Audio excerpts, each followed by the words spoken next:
Welcome to the meeting room at Global TV Talk Show, a broadcast service of globalbusinessnews.net. This episode from the meeting room of Global TV Talk Show is brought to you by The Bridge School, the accredited international online private school of choice, at bridgek12.org. Porch Light Rental and Destination Services. Reduce your renter lump sum or managed relocation costs. Visit them at porchlightrental.com. CubeMonk, featuring the world's first smart cube. Track your goods with our advanced GPS system. Welcome to the future of moving and relocation at cubemonk.com. Primestone Partners, featuring corporate, government, and developer housing solutions, as well as senior-level advisory services. Find them at primestonepartners.com. And by heirs.com. With our full range of services, we can help design and manage your international relocation. Find us at heirs.com. Insured Nomads provides protection and peace of mind, with health insurance, travel insurance, group, or tailored insurance for the globally mobile. Visit us at insurednomads.com. And by International Auto Source. We are the vehicle experts for expats, featuring all major brands of automobiles with flexible solutions and financing. On the web at intlauto.com. Hi, it's Ed Cohen in San Diego. This is Global TV Talk Show, a news product of globalbusinessnews.net. Our very special guests today are Chuck White, who's president of International Association of Movers. He's based in the Washington, D.C. area and covers the world. And also with us, special guest, my friend Mark Colo, who's with Chipman Relocation. And what's the official name, Mark? It's Chipman Corporation is the official name. Okay, great. But we go by Chipman Relocation. That's our doing business name. So. Okay, great. And you cover the West. Oh, yeah. Great. Okay, Chuck White, thanks very much for taking time out of your busy schedule. So you've had an interesting year. You've done an international global meeting virtually. And my understanding was that it was a big hit. People liked it. And they'd much rather get together in person. but it's a good way to at least keep the information flowing. Yeah, we put our fingers in the dike and came up with some solutions here for this crazy 2020. Thank God we're into 2021 now, and fingers crossed we'll be able to do bigger and better things this year. But yeah, we had a really good annual meeting. We normally, though, have very close to 2,000 attendees at our meeting in person, and obviously with COVID, we're not able to do an in-person meeting this year or this past year. So we substituted that with a virtual offering. It's the very first one in the moving industry. And we thought it was a positive. We thought it was a pretty good success. We had about 900 attendees, and people were, questioning what would be the value of a virtual meeting. They had concerns. Everybody's been doing Zoom calls and they thought it was going to be just a glorified Zoom, but we really put a lot of great content together and really opened up our world to the full mobility industry. Had multiple corporations, buyers of services. We had multiple relocation management companies that were involved, and it really gave it just a bit of a different flavor. And those who chose to participate, I think the feedback has been incredible. That's what I've heard too. So looking ahead for next fall, what do you think? Yeah. Wow, it's so funny you asked that. Just last week, we started our first planning meetings with, again, fingers crossed, every finger I can possibly cross, that by the time we get to October, middle of October, is when we hold our annual conference. We'll be in Orlando, Florida. Sorry I missed you this year. We were supposed to be in your backyard in San Diego, but we'll be in Orlando, Florida this year. And we're excited. We're right down on International Drive, the kind of the heartbeat of Orlando. So again, it all depends on vaccine distribution. It all depends on the herd immunity. It all depends on it. It's a very global meeting. Last year, well, 2 years ago, we were in Chicago. We had 110 countries represented at the meeting. We have about 170 in our full membership. So a big part of this will be Yeah, good. we'll be able to get into the US. Yeah, I was at Chicago, and Yep. I definitely would love to go to Orlando. We'd love But to have you. so I want to help promote IAM as much as possible, and Thank you. also the exchange. So I understand you're speaking tomorrow about U.S. government business, military related as well. Do you want to Yeah. give us a quick preview? Sure.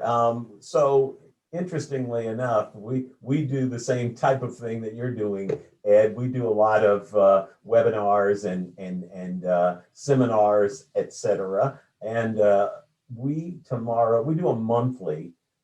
Every second Wednesday of the month, we do a session focused on U.S. government and military moving. And the big issue in our world is the fact that they've rolled out a single contract called the Global Household Good Contract, where they're going to go from about 900 direct contractors to the government to one. And it is, it has caused ripples, more like tidal waves, across our industry doing business in that sector. So we're going to talk a little bit about where we are with that. And we're also going to have an interesting guest on. It's a woman by the name of Megan Harless. She's a military spouse.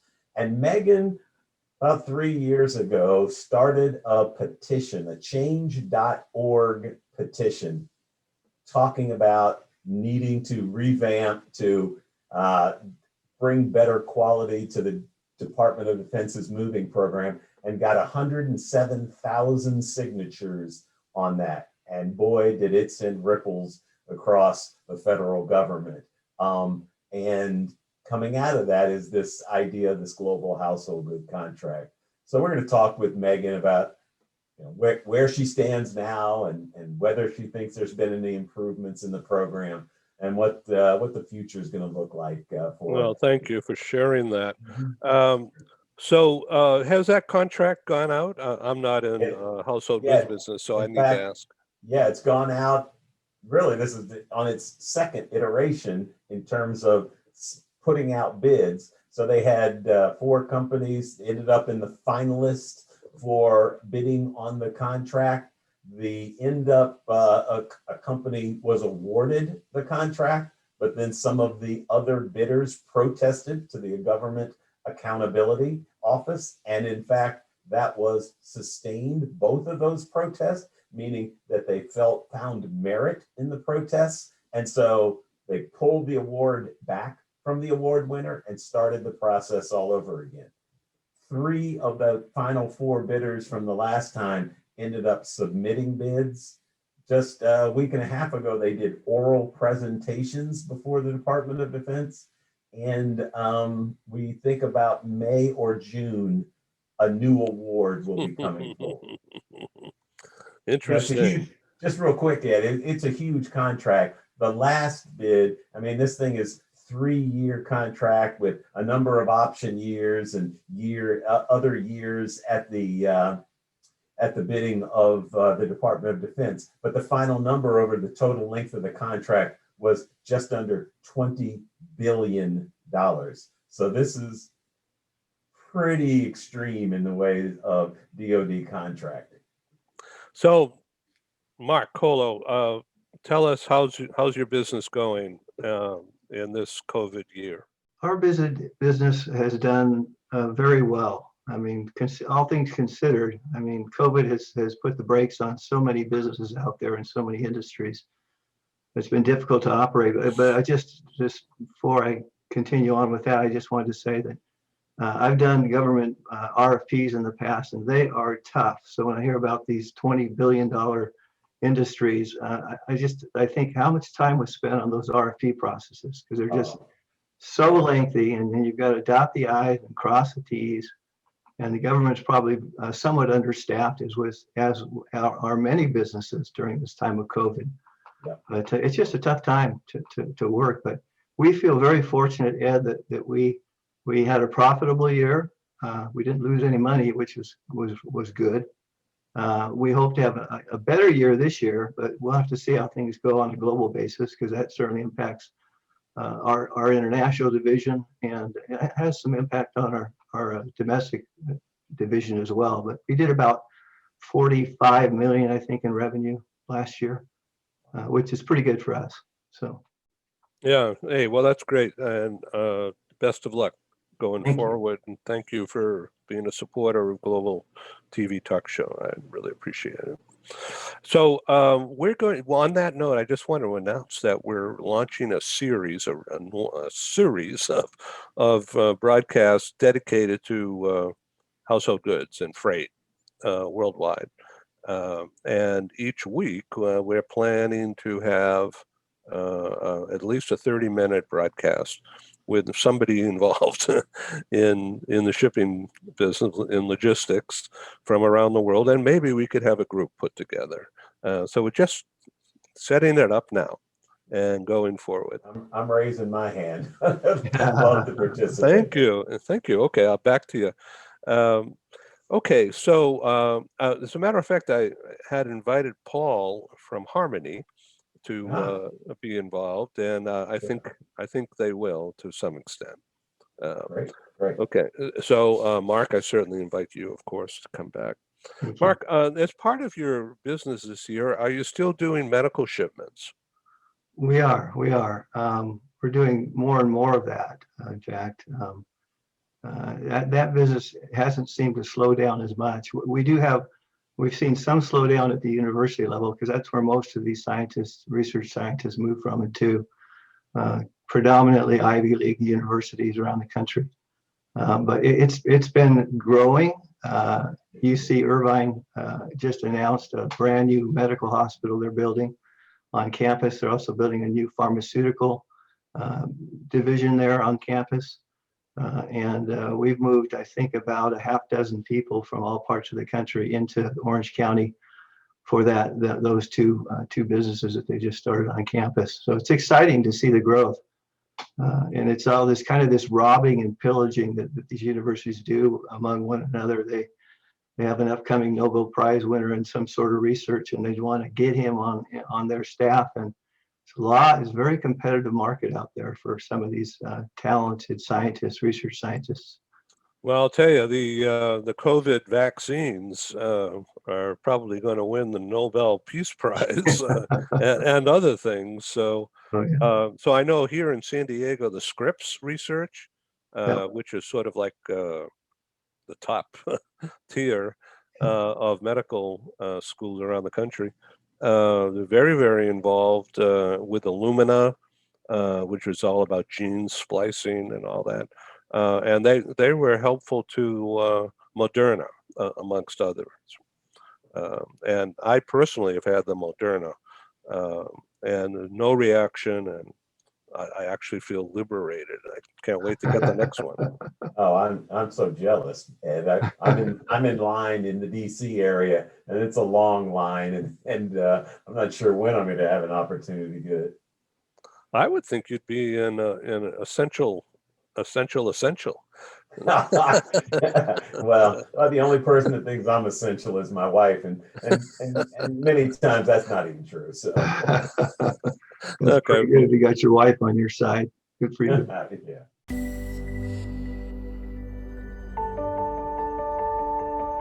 Something that's really neat is that the Bridge School partners with various organizations to provide learning for their students.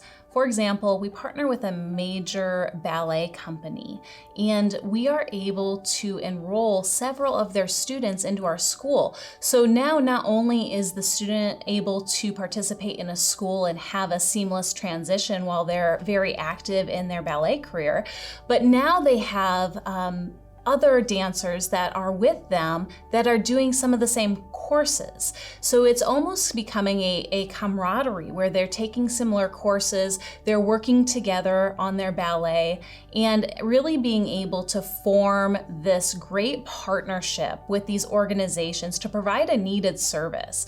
A lot of times there are student athletes who will spend hours and hours at the gym or at the basketball courts, wherever it is. And if they're attending a traditional school, they're in school from 8 to 3. They get a quick snack, and then they're at the gym for 3 to 4 hours in the evening. Coming to us and having that partnership, they're able to break that up throughout the day. They can have a morning practice, get some schooling in, have an afternoon practice, finish their schooling in the evening. So there's that flexibility. And additionally, if there are tournaments or performances, it's fantastic because if there's a week where they have shows straight through, they can take that week off of learning and then pick back up when they're done. So it offers this great flexibility. And for the program owners of these sports leagues, it is a win-win situation for them because they see this need. They see this need that their students need to make sure that they are obtaining the grades necessary to be successful adults in our country and in other countries. But it provides them an environment where they can be successful at both.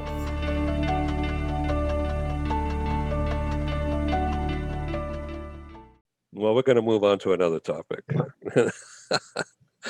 Okay, so what percentage of your members of IAM are international? I mean, in other words, not based in the US. Yeah. So we've got about 2,000 members, and about of those, about 60 to 65% of those are outside the US. Now, we're really focusing, to be honest with you, on trying to grow that US membership right now. A number of initiatives that we are instituting, primarily because one of the major competitors of IAM, the American Moving and Storage Association, decided to merge with the American Trucking Association. So they have a piece of the AMSA market, but we are trying to sneak our way into that market as well. All right. Well, I volunteer to help. Thank you. The PR business, That's exactly. And just got to get our name out there. Well, that's what my specialty is. Okay, so let's talk about the validation through the exchange program with Ray De Silva. Sure. That's certainly helping your business, right? It's become essential for us, to be honest with you. We launched this about 3 years ago. We have an online directory that we call Mobility Exchange. Your reference to the exchange. And what we decided to do when we launched this was to not only use it as a typical membership directory, but we decided to open it up, make it public to everyone. And we were going to include not only IAM members, but as many entities involved in the moving and mobility industry as possible. We've got about 10,000 different companies that are part of Mobility Exchange. It defaults to IAM members, but a simple click of the button and everybody that we can glean information on shows up. And it really has become a tremendous resource. Including me, I'm in there. There you go. And so you talked about validation.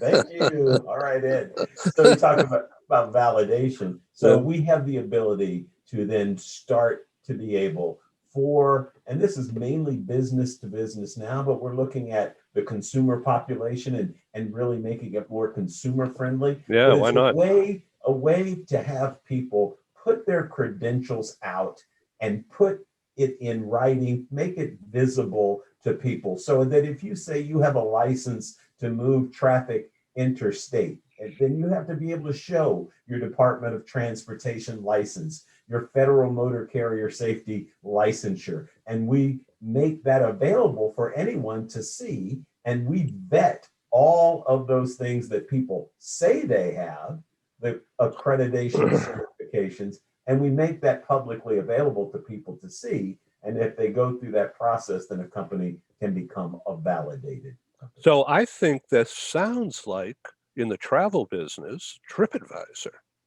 And sort of like a Yelp thing, Yeah, where people can get involved. That's exactly right. So if you want to find out if a company is what they say they are, then this is the tool by which you can do that. You can go in and find out all of the pontificating that people do about their company. Well, you got to show it where we are, and you've got to be able to validate it. I'd like to recommend that you take the name I just mentioned, Move Advisor, and trademark it, and then people can go to Move Advisor and get to you.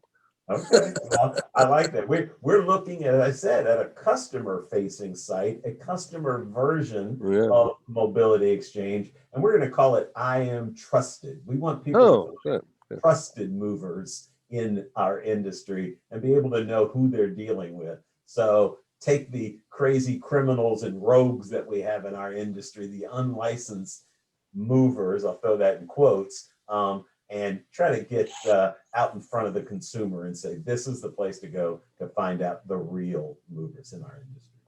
Yeah.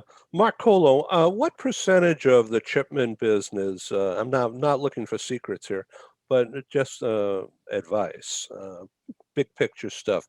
What percentage of the Chipman moving and storage and freight forwarding business is not household goods?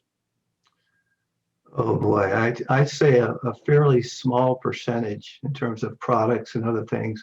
It's almost entirely household goods, at least at Chipman. But that's probably differs from one agency to another.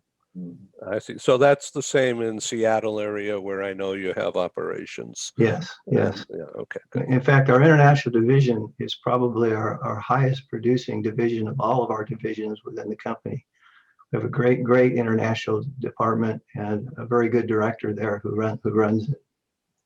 Good. Well, thank you for that info.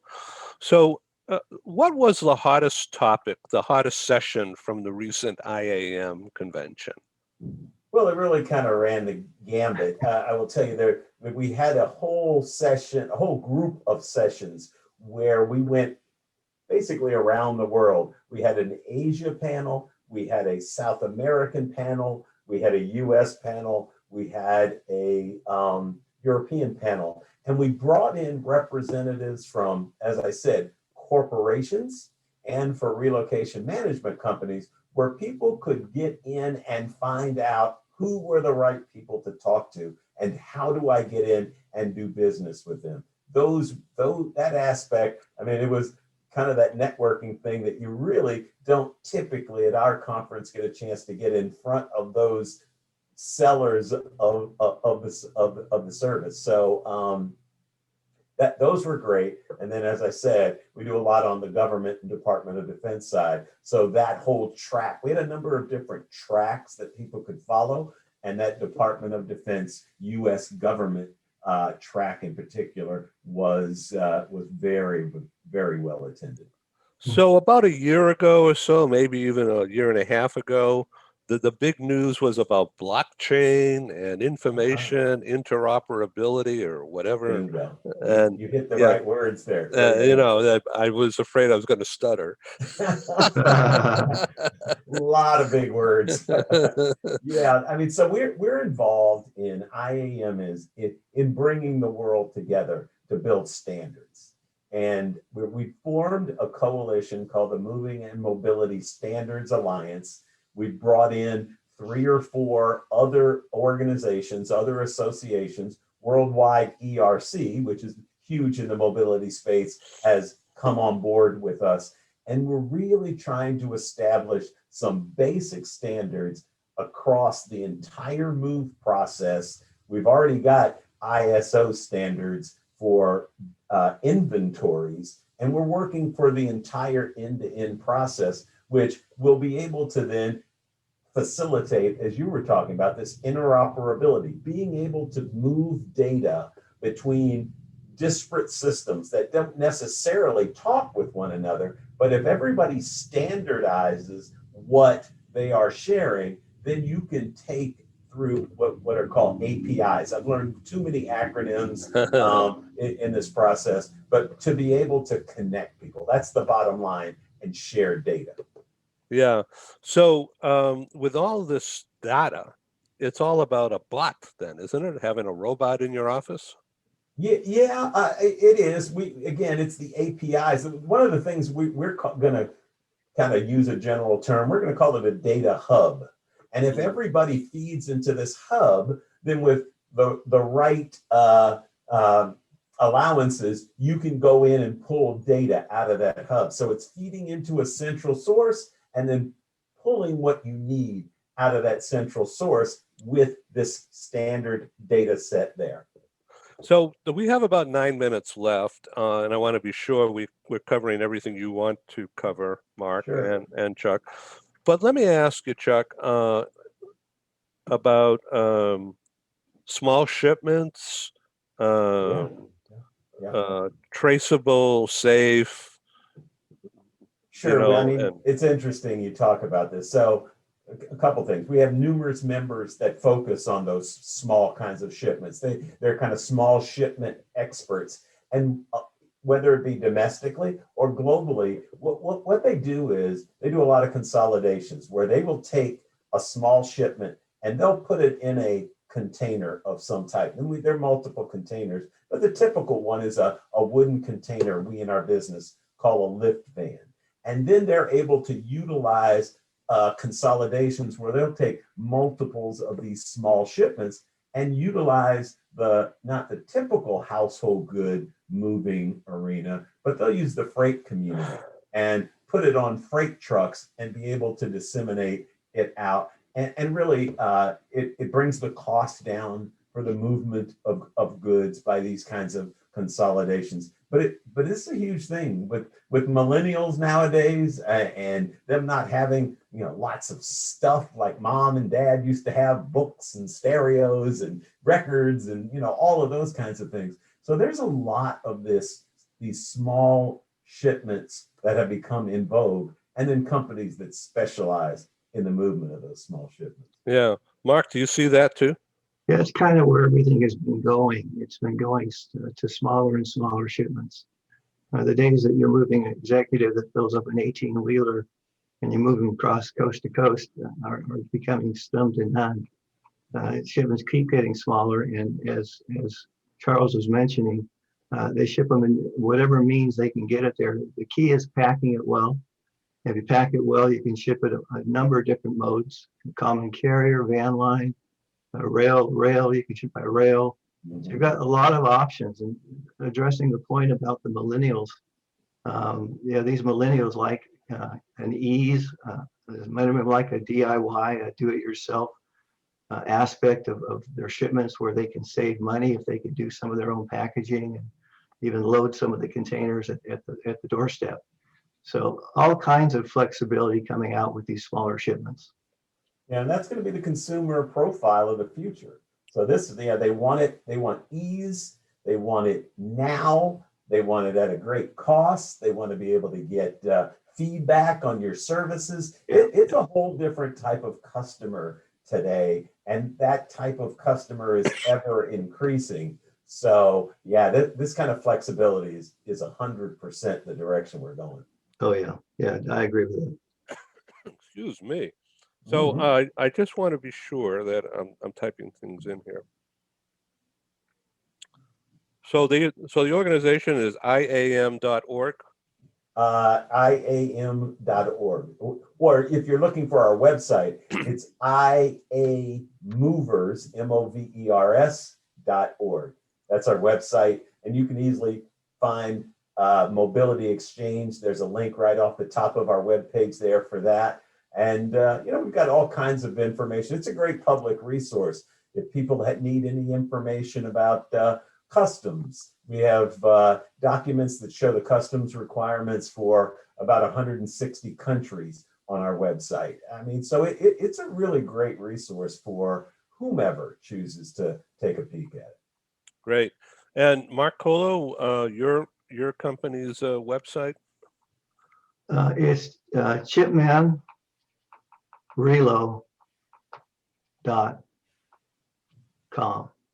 Okay, that's great. Well, I want to thank you, Chuck White, for being our lead guest, or Mark Colo for being the best supporting actor here. Well, thanks to Chipman for being a member of IAM. So please come back, both of you. And thanks for being No on doubt. Global TV Talk Show. Thank you, Ed. Thanks, Ed. Thank you. Bye-bye. See you next time. Bye-bye. Have a good one. Thank you for joining us in the meeting room at Global TV Talk Show. Have a wonderful day, and stay safe.